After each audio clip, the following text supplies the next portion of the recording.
Kalian tahu kan, setiap dongeng itu pasti punya sisi gelapnya, tempat para monster bersembunyi. Nah, hari ini kita bakal telusuri salah satu kisah itu. Sebuah petualangan yang lahir dari kabut dan tulang. Yuk kita masuk ke Rawa Bisikan. Nah, disinilah cerita kita bermula. Tapi ini bukan awal yang heboh dengan dentuman perang. Justru sebaliknya, awalnya adalah sunyi. Sebuah kesunyian yang, percaya deh, jauh lebih mengerikan daripada raungan monster manapun.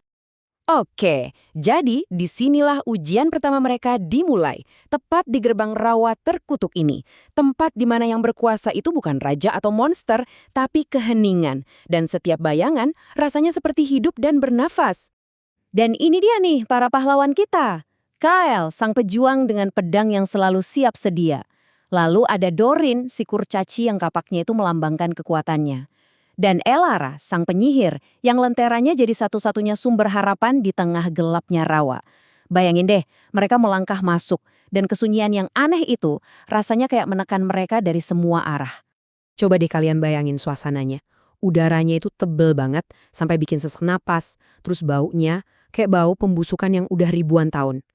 Kabut dinginnya menelan semua yang ada di depan, bikin akar-akar pohon raksasa itu kelihatan kayak tulang belulang monster purba. Dan kesunyian yang mencekam itu akhirnya pecah juga.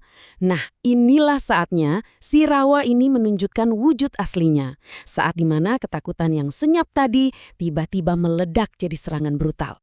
Nah, disinilah akhirnya kita tahu kenapa namanya Rawa Bisikan. Bisikan yang mereka dengar itu ternyata bukan suara angin loh, tapi suara derit kering tulang belulang yang mulai bergerak, bangkit dari tidur panjangnya di dasar rawa. Dan tanpa peringatan, lumpur di bawah kaki mereka meledak. Tiba-tiba muncul sosok-sosok kerangka, penuh lumut dan baju zirah berkarat. Mereka merangkak keluar dari kuburan basah mereka. Mereka bangkit tanpa suara sedikit pun dengan rongga mata kosong yang menatap lurus ke para pahlawan kita.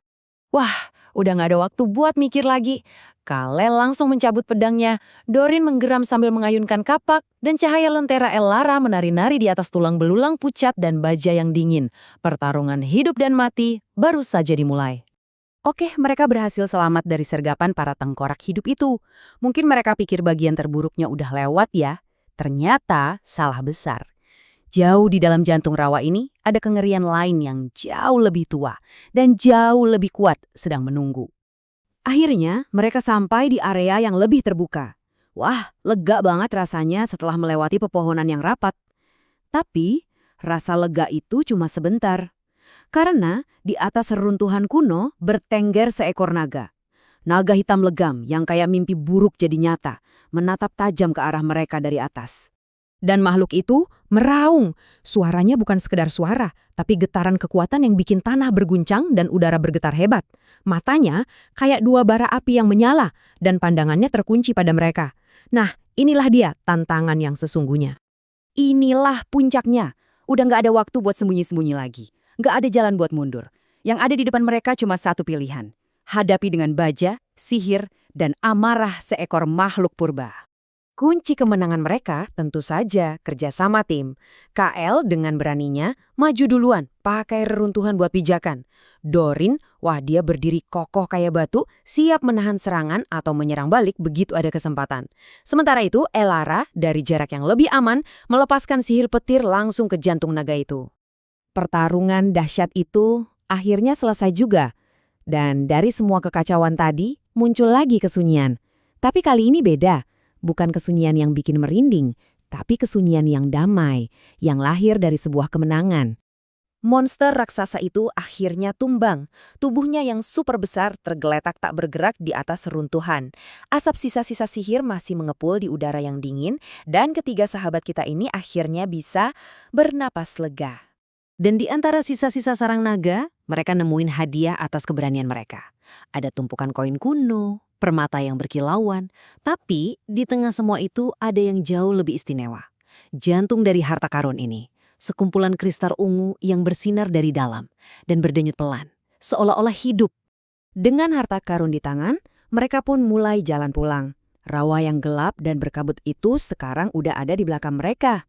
Dan di depan sana, Cakrawala berwarna keemasan karena matahari terbenam. Mereka akhirnya melangkah keluar dari kegelapan menuju kehangatan rumah. Jadi, mereka berhasil menaklukkan rawa bisikan. Tapi, kemenangan ini tuh bukan akhir dari segalanya loh. Justru ini baru permulaan, bab pertama dari sebuah legenda yang baru. Pertanyaannya sekarang adalah, petualangan apa lagi ya yang menunggu mereka di depan sana?